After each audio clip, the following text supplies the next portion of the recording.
de qué otra experiencia o qué otras personas que hubieran ganado el Vicente Ferrer podíamos traer pues para completar y complementar las jornadas.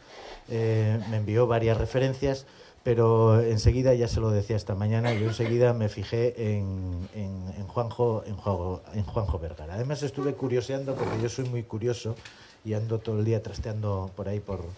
Esto de la red es que es un peligro para los que somos muy curiosos porque nos proporciona muchas cosas. Y tiene una hermosa página, una web, donde deposita para público y general conocimiento, cosa que no hace todo el mundo, todo su trabajo y todos sus proyectos, y tiene una frase que a mí me gusta porque la comparto plenamente: solo se aprende lo que emociona, solo se enseña lo que seduce.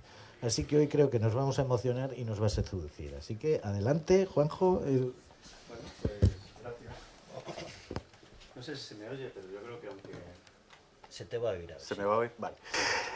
Pues gracias por invitarme a la organización general, por pasearme.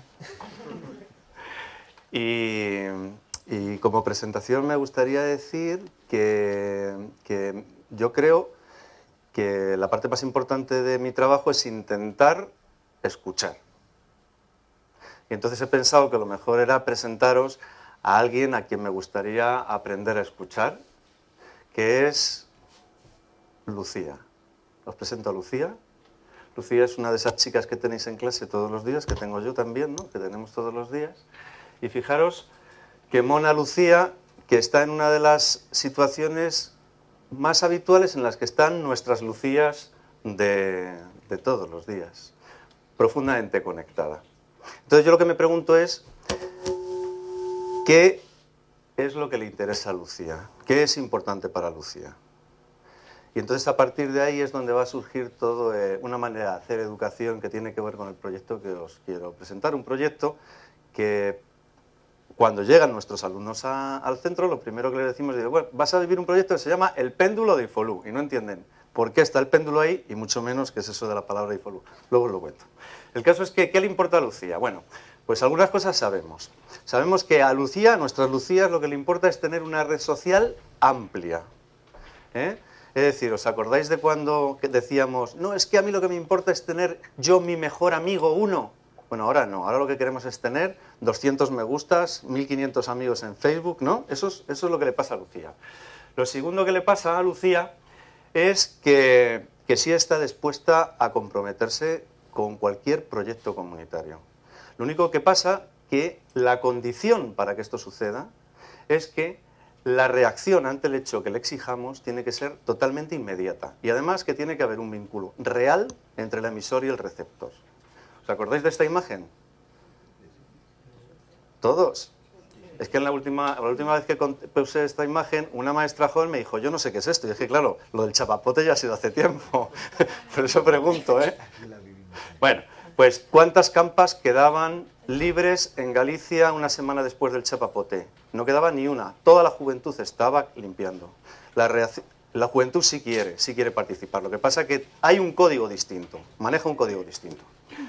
Y luego, otra cosa que sí sabemos es que, en contra de lo que pensábamos, las redes, en vez de hacer jóvenes uniformes, lo que están es sirviendo para que construyan su identidad. Es decir, gracias a las redes, los jóvenes construyen su propia identidad. Bien, pues esta es Lucía, esto es lo que yo escucho de Lucía, y entonces yo, que trabajo con chicos mayores, gentes, fijaros, yo trabajo en formación profesional de grado superior, en ciclos que están formando a educadores o futuros educadores, o sea, educadores infantiles, integradores sociales, animadores socioculturales. Son gente que cumplen dos condiciones que quiero compartir con vosotros. La primera, son gente que son alumnos exitosos del sistema, es decir, están en educación superior, han aprobado bachillerato, alumnos exitosos. Segundo, tienen vocación, se quieren convertir en educadores. Bien, con estas dos condiciones, yo, que les enseño algunas marcianadas, pues les enseñaba, oye, vamos a enseñaros cómo utilizar la performance como instrumento educativo, como herramienta. Y en uno de esos talleres, explicándoles, oye, cómo se hace, oye, que esto que no es representación, que es una manera de generar una acción y tal, le hicimos una propuesta. De, oye, juntaros un grupo y hacer una acción que de alguna manera represente la enseñanza, la educación que habéis vivido desde que habéis empezado hasta que habéis terminado segundo de bachillerato. Bueno, pues lo que los alumnos exitosos y además motivados por la educación hicieron fue esto.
Yo me quedé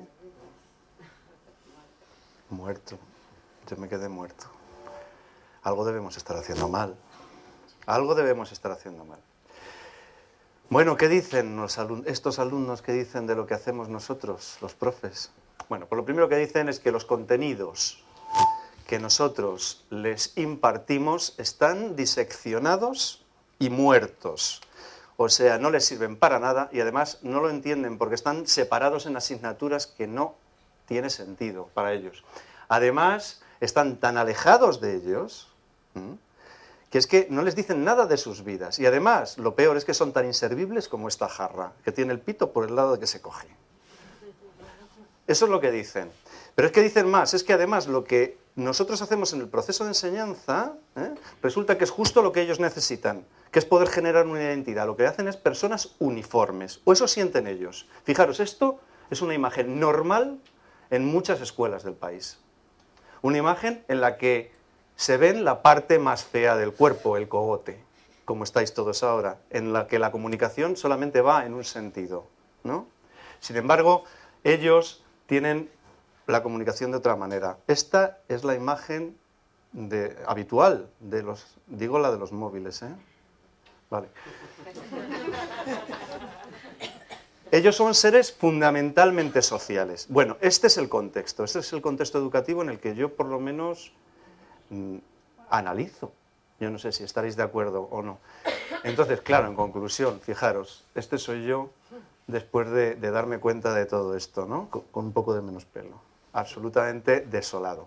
Bueno, ¿qué sabemos? Algunas cosas sí sabemos, que deberíamos de empezar a implementar, ¿no? Y por eso intentamos trabajar de otra manera. Pues mira, sabemos que los alumnos aprenden mejor fuera que dentro de las aulas. Eso es una cosa que sabemos. Se aprende mejor, las cosas que se aprenden fuera se quedan, las que no, se vomitan. Otra cosa que sabemos es que lo que se aprende, vamos, que no hay diferencias entre lo escolar y lo no escolar, lo extraescolar y lo no escolar, lo informal y lo no formal. Es decir, que la barrera entre lo formal y lo no formal es una barrera artificial, no tiene sentido en términos de aprendizaje, ¿eh? El alumno, todos, aprendemos 7 días a la semana, 24 horas al día. Y además que para ellos el aprendizaje tiene que ser un elemento fundamentalmente social. Esa es otra realidad. Que además quieren que lo que aprenden les sirva para algo. Quieren ruedas redondas, no quieren ruedas cuadradas con aristas, ¿no? Entonces todo eso es una cosa. Y por último, algo que creemos que es muy importante, que es que creemos y que sabemos desde la neurociencia ya, y además que es que lo dice Punset. Y si lo dice Punset, y es que solo se aprende aquello que emociona. Es decir, o generas un vínculo con el contenido del aprendizaje o no se produce el aprendizaje. Eso es una cosa que ya sabemos, no es una cosa que nos inventemos. Bueno, pues entonces tenemos que intentar trabajar desde otra óptica. ¿Cuál es la óptica o el enfoque o el marco desde el que optamos por trabajar o desde el que yo por lo menos opto por trabajar? Bueno, pues yo opto por el modelo de aprendizaje basado en proyectos. Y entonces, bueno, dentro de esa óptica, pues nace el proyecto, es este, como otros, pero este, que es el péndulo de IFOLU, que os lo voy a contar rápidamente. Mira, ¿cómo surge el péndulo de IFOLU? Bueno, pues surge... Uy, qué mal se ve. Eso es una taza. ¿Eh? Ahí debería de haber una taza. Y ahora se va a ver bien lo demás, no te preocupes. Bueno, se ve igual.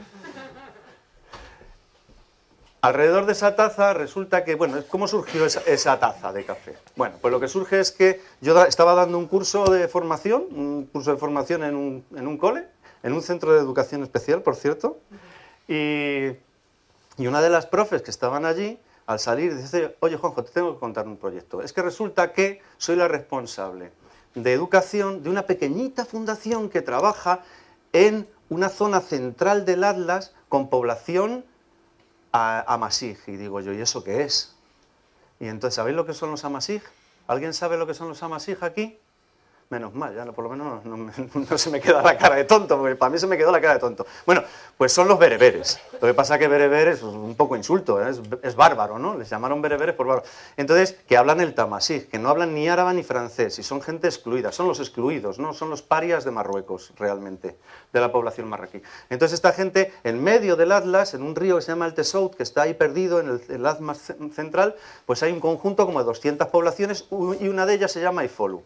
Allí resulta que, bueno, tuvieron un encuentro fortuito, les trataron muy bien, tuvieron ahí una especie de experiencia educativa, realmente educativa, y decidieron pues empezar a trabajar. Construyeron un pequeño edificio, lo cedieron al pueblo, les pidieron que les dejaran montar una escuela en ese edificio que habían construido, un pequeño dispensario, habían contratado a una maestra y lo que querían era llevaban un año haciendo educación de adultos.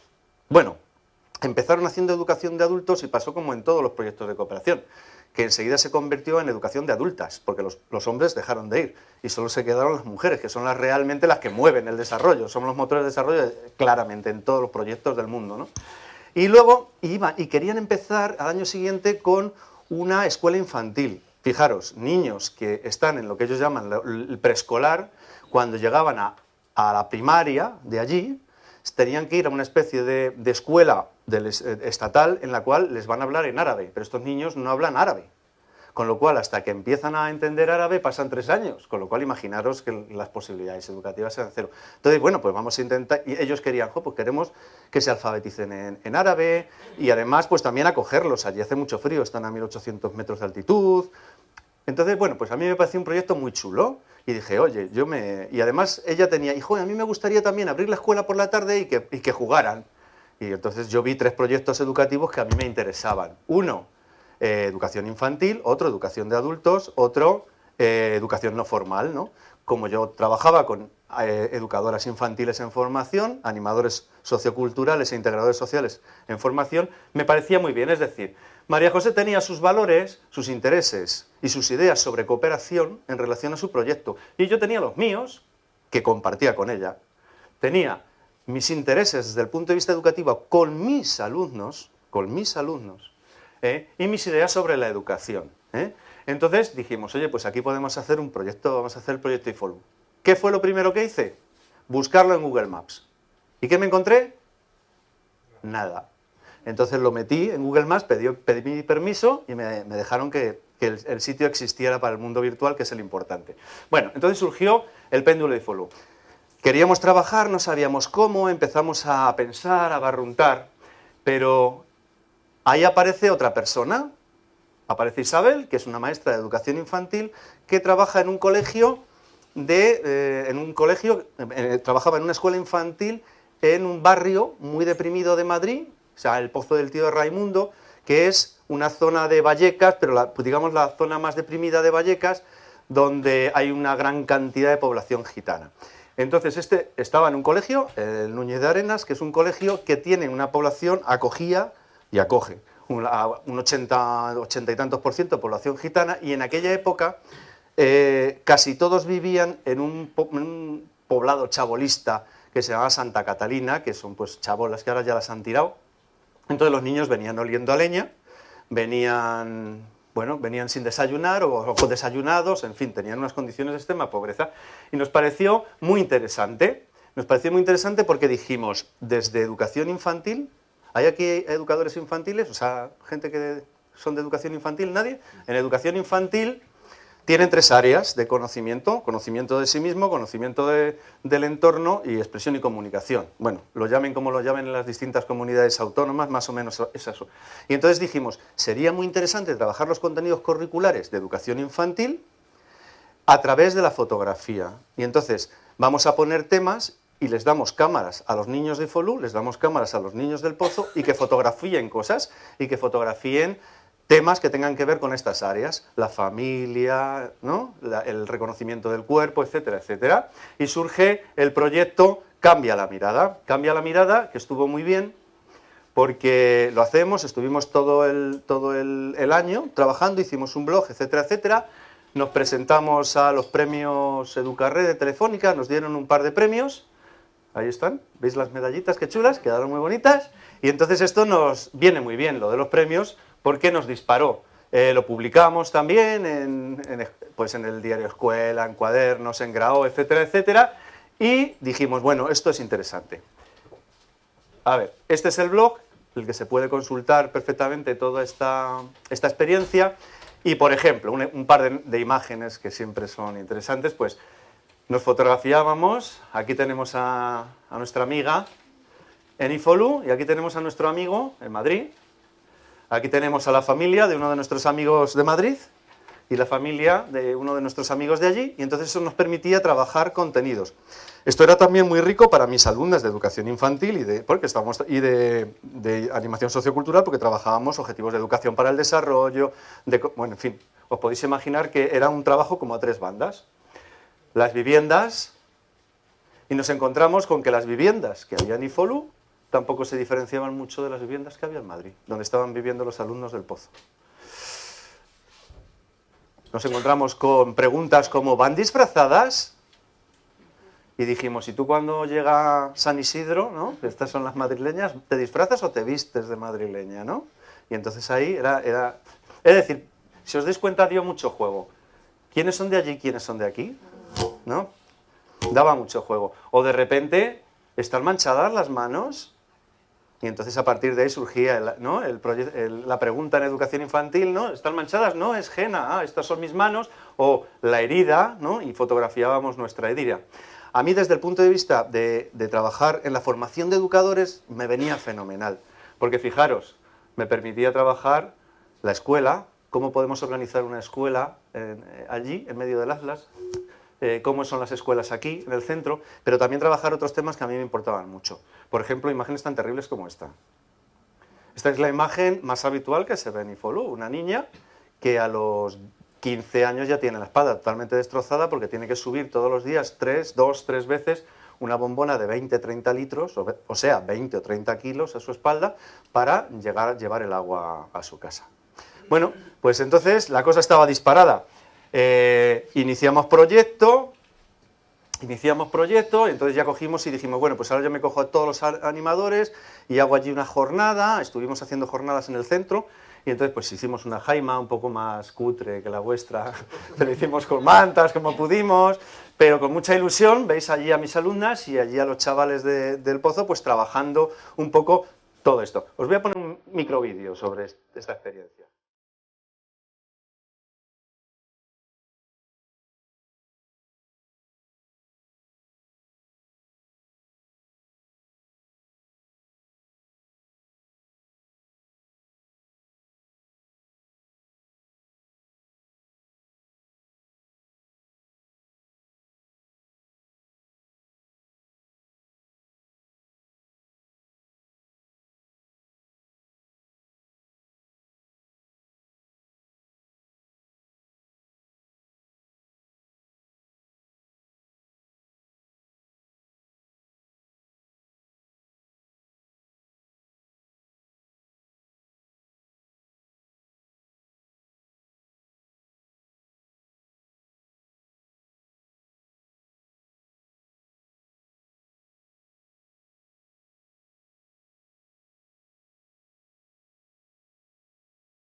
Pues esto fue pues una jornada, ¿no? Que dio mucho juego, ¿no? Luego se nos fue un poco ya la cabeza y empezamos a hacer fiestas, empezamos a trabajar, empezamos a traer cosas, incluso construimos un trozo de Marrakech,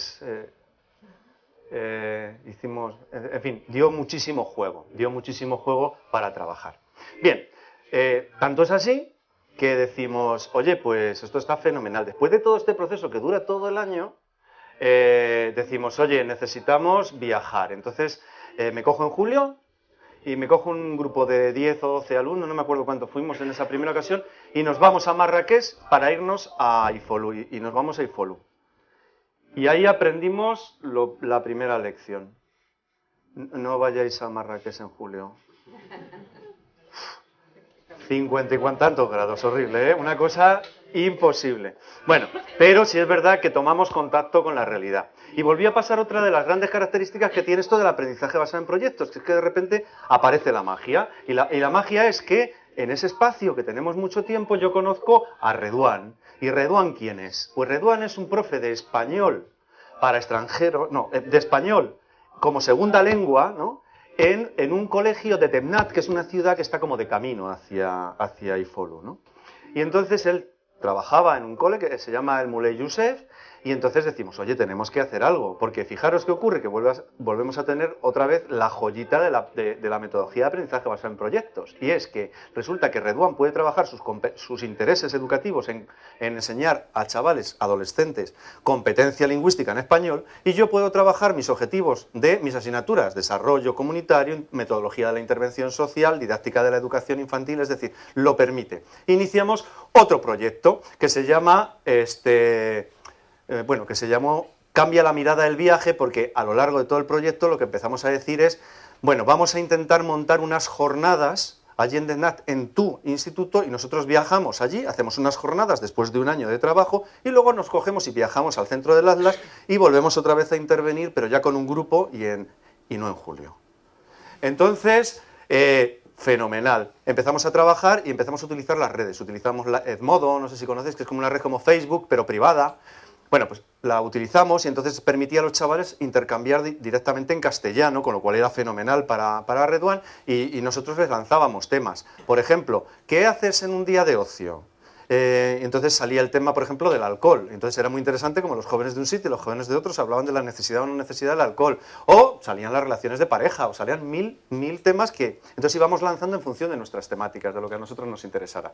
Bueno, no me enrollo más. El caso es que luego, a la vez que eso, Isabel, que está también muy inquieta, inicia un proyecto con José Joven, que es además de ser profe de la Autónoma de Madrid, es artista, y entonces lo que hace es que inicia un proyecto artístico que era como hacer unas especies de vidrieras con papeles transparentes, una cosa muy bonita, y entonces yo le dije, no vas a hacer una, vamos a hacer 3, porque tú haces una y luego yo hago otra con los chicos en Tebnat dentro de la jornada cultural y luego una tercera con los niños de Ifolu, y montamos un proyecto en paralelo, 3 miradas. Así que cogemos ya con todo este lío y nos vamos esta vez ya de viaje con todo este encargo a hacer la jornada cultural. Fijaros cómo ha ido creciendo como una bola, y nos vamos a cambiar la mirada, el viaje, y viajamos ya esta vez en abril. Y ahí aprendimos la segunda lección. En el Atlas, en abril hace mucho frío, ¿eh? O sea, casi nos morimos de frío, entonces tampoco era la mejor solución. Bueno, nos dieron otro premio en la revista Educación 3.0 y un alumno que resulta que tenía la suerte de llevar un alumno que era cámara profesional, era cámara de Chicote, del cocinero pues entonces se fue con una cámara, estuvo grabando todo y tiene un documental de aproximadamente, pues no sé, como 1 hora, que os voy a poner íntegro ahora. No te preocupes. Pero os voy a poner una micro muestra luego, pero que podéis consultar en mi página web o en cualquier sitio. Entonces fue muy bonita la experiencia, fue muy interesante y yo dije, bueno, pues esto tiene que crecer. Al año siguiente, ¿qué sucede? Es un poco largo, pero es que llevo ya como 5 años con este lío.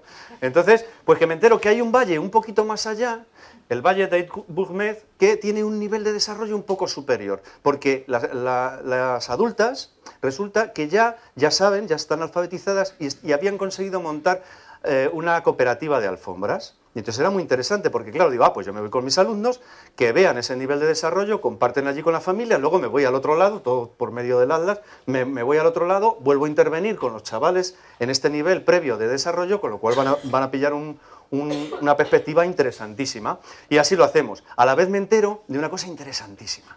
Resulta que me entero de que ahí en medio del Atlas hay una École Vivante. Una École Vivante es una red de escuelas infantiles como de élite en el sentido metodológico de la red suiza, ¿no?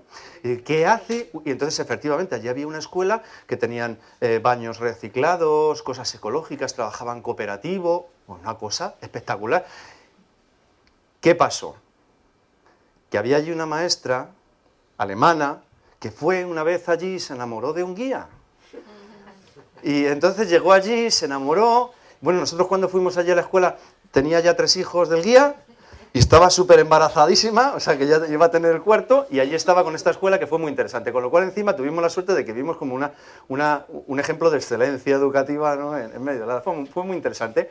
Entonces dijimos, bueno, pues esto ya, con todo esto disparado, ya lo que vamos a hacer, el siguiente ejercicio es, vamos a intentar que todos los módulos, en formación profesional se llaman módulos a las asignaturas, de todos los módulos, de todas las enseñanzas que damos, de los 120, 150 alumnos que tenemos en primero, que tengan elementos de educación para el desarrollo y la ciudadanía global. Es decir, vamos a intentar sacar. Y entonces montamos un proyecto que es el péndulo de IFOLU, que lo que hace es que a lo largo de todo el año trabaja contenidos de educación para el desarrollo, intentando trabajar a las personas, a los alumnos nuestros, en crear pensamiento crítico, en crear perspectivas de pensamiento comprometidos con la ciudadanía global. Y entonces ahí pues sale el proyecto del péndulo de IFOLU. Me cojo, ya nos vamos a, eso fue ya el año pasado, nos vamos en mayo a IFOLU, ahí aprendimos la tercera lección,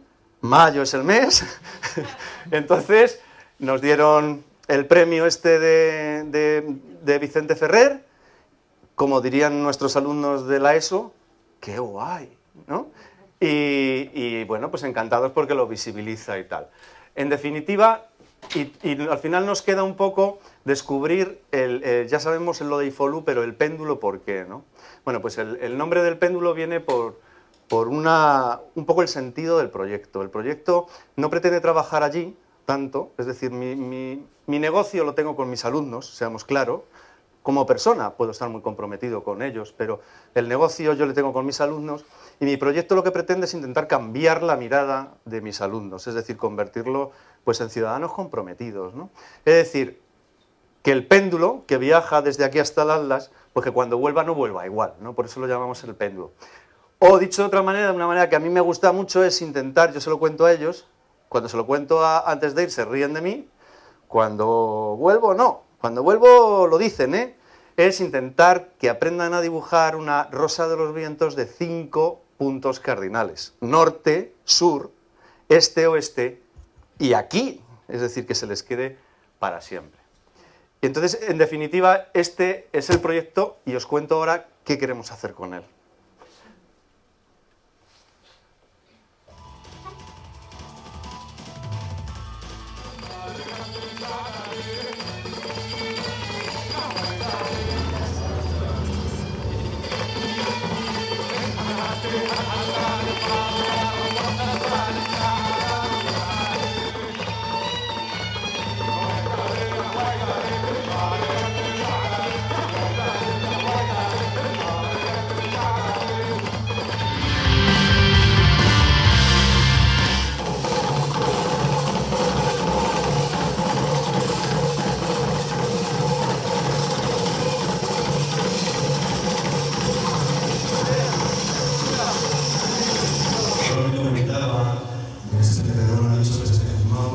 Es la comunicación lo que puede generar, que acerquemos culturas, que acerquemos entornos, que acerquemos ideas y entonces que vamos a hacer por más comunicación, mejor, más cercanía, más cercanía.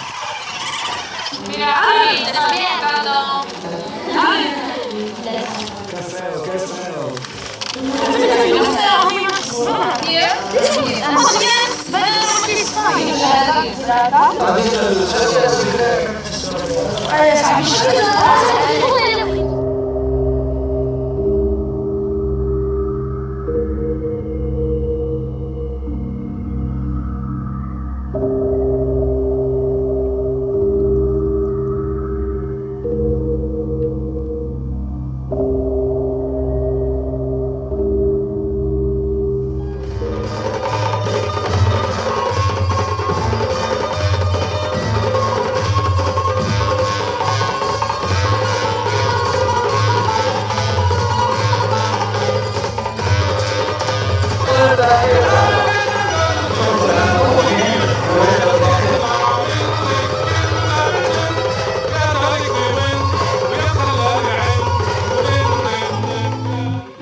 ha sido una experiencia que ha merecido la pena.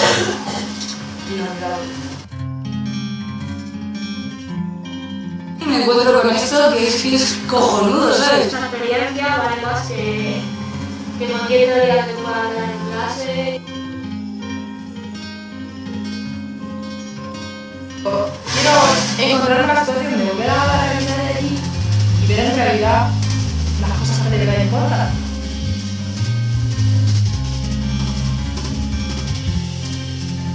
Y ver diferentes hábitos y completamente distintos.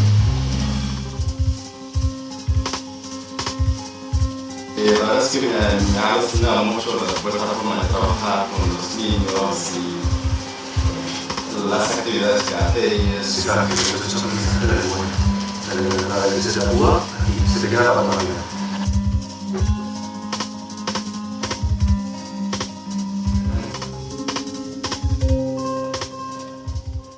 Bueno, pues esto es un ejemplo. Hay una página, dentro de mi página hay un enlace, yo tengo una página, juanjovergara.com, hay un enlace a una página que es la página. Una cosa que hago todos los años es hacer que hagan un diario. El diario es un libro que viaja libremente de mano en mano y que cada uno escribe lo que le da la gana durante ese viaje. Ahí os le podéis descargar en PDF. Os recomiendo que, si no tenéis otra cosa que hacer, sin que se lo digáis a nadie, van a decir que estás loco, leí una novela, pero os echéis un vistazo al péndulo. ¿Por dónde queremos ir? Bueno, ahora el asunto, nuestro lío va de la siguiente manera. La Consejería de Educación de la Comunidad de Madrid sacó, como se sacan todas estas cosas, un poco en malos momentos, ¿no? Y no sé si nos dimos mucho cuenta o no, pero una orden que permitía a los centros de formación profesional dictar o modificar de alguna manera su currículum y hacer lo que podríamos decir un proyecto propio. Ese proyecto propio permitía hacer modificaciones en el currículum. Nosotros nos pusimos a trabajar como locos y nos hemos liado a hacer una modificación, una propuesta de modificación, porque había que hacerla antes de diciembre y la hemos hecho. Y entonces nosotros lo que hemos hecho es una propuesta para que nuestros alumnos, que van a ser futuros educadores, se conviertan en futuros educadores especialistas en educación para el desarrollo y la ciudadanía global. Es decir, que no se conviertan en animadores socioculturales turísticos, sino que se conviertan en animadores socioculturales con la especialidad de educación para la ciudadanía global. De hecho, se la hemos pasado también a otras agencias, a agentes expertas, a agentes que consideramos que tienen crédito, para que nos puedan validar de alguna manera esta realidad y veamos que de alguna manera está bien. La cosa pinta bien, pero en definitiva esta es nuestra visión, es decir, intentar realmente reconvertir el currículo. En esta línea además de trabajo, ayer por la tarde, antes de venir aquí, estaba reunido con una red de centros innovadores, precisamente de colegios que se mueven y se mueven mucho dentro del discurso de educación para el desarrollo, de aprendizaje, servicio, etcétera, y proponiéndoles un poco trabajar en esta línea. Y había muy buena sintonía. Es decir, lo que se trata es generar un cambio en la modificación del currículum, pero que sea desde abajo y que sea en el sentido que nosotros sí queremos, que es comprometernos en relación con el tema de educación para el desarrollo y centrados en metodologías muy concretas. Fijaros, no podemos contar aquí, ¿no? ¿Qué vamos a contar? No vamos a contar todo, pero sí, por ejemplo, hay algunas herramientas que son muy sencillas, herramientas tan antiguas como los famosos pensamientos, ¿no?, de la educación para el desarrollo, ¿no?, el causal, el alternativo, consecuencial. Nosotros lo que hacemos es que lo convertimos en rutinas de pensamiento que pretenden vehicular todas las propuestas de trabajo que hacemos en el aula. De tal manera que cuando nosotros hablamos de estos modelos de pensamiento estamos hablando de una rutina que pretende hacer que el alumno se interrogue en ¿por qué pasa esto? ¿Qué podría yo hacer en relación a esto? ¿Qué provocará la acción que yo ejerzo? ¿Qué sienten, piensan? Es decir, cómo genero un pensamiento empático y luego lo hacemos. Es decir, en definitiva, se trataría de generar herramientas concretas. O sea, no estoy hablando de teoría, estoy intentando hablar de herramientas concretas que nos lleven a poder llevar a cabo un plan de educación para el desarrollo de la ciudadanía global. ¿Algunas ideas? ¿Cómo lo podemos trabajar desde la ABP? En unos minutillos os los cuento. 10 claves sí podemos contar, 10 claves. 10 claves muy rápidas, que darían para horas, pero por lo menos nombrarlas, ¿no? Cosas que sí sabemos, cosas que sabemos que funcionan y que sabemos que tienen sentido a la hora de incorporar una metodología de proyectos, que en definitiva es un poco de lo que yo sé, ¿no? Pues la primera, algo tan sencillo como ofrece contenidos útiles a tus alumnos. O dicho de otra manera, no pienses por qué, piensa para qué les va a servir. Plantéate para qué les va a servir a los alumnos. Una segunda, intenta llevar el tema a la primera persona. No le hables del calentamiento global. Háblales de si están pasando calor o están pasando frío ahora. Es decir, ¿qué les pasa a ellos? Lleva el problema a la primera persona. Esa es otra realidad que concuerda mucho con la realidad que hemos descrito antes para Lucía. Otra, bueno, pues una cosa que sabemos, que los alumnos necesitan poder crear contenidos. Por ejemplo, los profes ponen documentales para sensibilizar y para motivar en la clase, ¿no? ¿Y a cuántos aburren? ¿A todos? ¿A casi todos? Es decir, ¿por qué un documental aburre a nuestros alumnos digitales? Porque no crean el contenido. Dales unos trozos de documentales, diles que los corten, los peguen y le pongan una música de fondo y hagan un videoclip. Ya verás tú cómo la cosa cambia. Que puedan ellos hacer los contenidos. Son bases del aprendizaje basado en proyectos básicos. Otra idea, pues diseña tus clases como una narrativa, es decir, deberíamos de poder contar las clases como si fuera una bonita historia, no como si fuera un puzzle de tema 1, tema 2, tema 3... No, cuenta una historia que empiece, que acabe, que tenga todos los ingredientes de la historia. Piensa como un guionista. Piensa como un guionista. Entonces empieza a utilizar los recursos de los guionistas a la hora de programar. Eso sería otro tema. Luego, otro que sabemos, o que por lo menos estamos intentando trabajar en ello, es que entender lo que hemos dicho antes, que el espacio y el tiempo son barreras que no existen desde el punto de vista del aprendizaje. Quizás sí de la enseñanza, o quizás sí desde el punto de vista laboral, pero desde el punto de vista del aprendizaje no. Entonces, vamos a incorporar todo lo que viven los alumnos fuera y vamos a traerlo al aula. Otro, redefine tu papel como docente. Tendremos que pensar que como docentes tenemos que empezar a funcionar no tanto como el que tiene las soluciones, sino como el que inicia los procesos, como el que los acompaña, como el que les da la vuelta de tuerca, como el que les pone una bofetada delante de la cara y les dice, mira qué realidad te estás encontrando, como el que hace que esa cosa que es abstracta, que no entienden, de repente se reconozcan en que está dentro de ellos, que lo están viviendo día a día, vaya. O sea, conviértete un poco en el coach, ahora que está tan de moda la palabra, en el coach de los alumnos. Garantiza la conectividad libre de tus alumnos.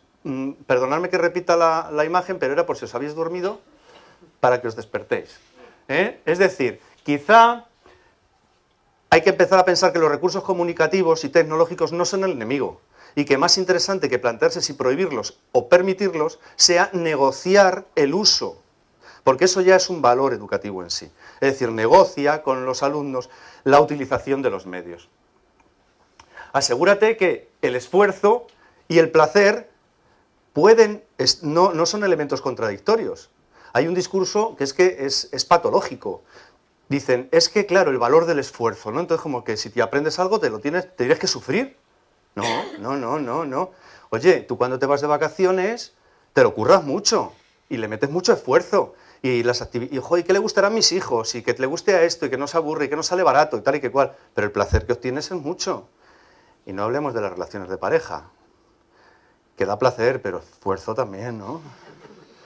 ¿Vale? Entonces, yo creo que habría que desbloquear ese discurso que es un poco enfermizo, ¿no? Luego, una novena sería que los alumnos puedan utilizar, es decir, que utilicen lo que aprenden en la realidad, que no sea en una especie de caso hipotético, que utilicen casos reales y que lo apliquen y que lo lleven a efecto en la realidad. Que trabajen con la arcilla. Y por último, que exista un compromiso con las consecuencias comunitarias del aprendizaje. A mí hay una frase que me gusta mucho, que es esta, que para educar a un niño, pues es necesario toda una aldea. Y entonces yo creo que ese es un poco el concepto de los que se subyacen a esto, a lo que estamos aquí, o a lo que estáis un poco hablando aquí, ¿no? Es decir, que al final el tema de la educación es un tema que es un tema comunitario, que no es un tema solamente de profes, ni un tema de asociaciones, ni de padres, ni de amigos, ni de las redes, sino un poco más bien de ver cómo hacemos, ¿no?, para establecer un marco que nos permita trabajar. Yo creo que ese marco puede ser el aprendizaje basado en proyectos. Para acabar, a mí me gusta mucho acabar con esta. Me han dicho esta mañana que habéis tenido una exposición de Madoz hace no tanto aquí. Eso me han dicho esta mañana que tuvisteis. Yo me gusta mucho acabar con esta imagen del poeta visual Madoz, porque muchas veces, o sea, estamos en la dinámica del trabajo, de la intervención social o de la intervención educativa en los centros, y estamos como peleándonos todo el rato con las barreras que nos impiden llegar a la nube, ¿no? Entonces es como una pelea horrible, que si los horarios, que si la organización, que si la administración, que si el dinero, ¿no? Y todo eso es verdad, pero también es verdad que muchas veces lo que hay que hacer a lo mejor es cambiar un poco el foco, ¿no? Hay que buscar un camino alternativo, metodologías alternativas, ideas alternativas, que nos descubran que a lo mejor la nube pues no estaba dentro de la jaula, sino que estaba detrás, ¿no? Porque en el fondo pues el objetivo es llegar a nuestra querida amiga Lucía, y espero haberlo contado más o menos.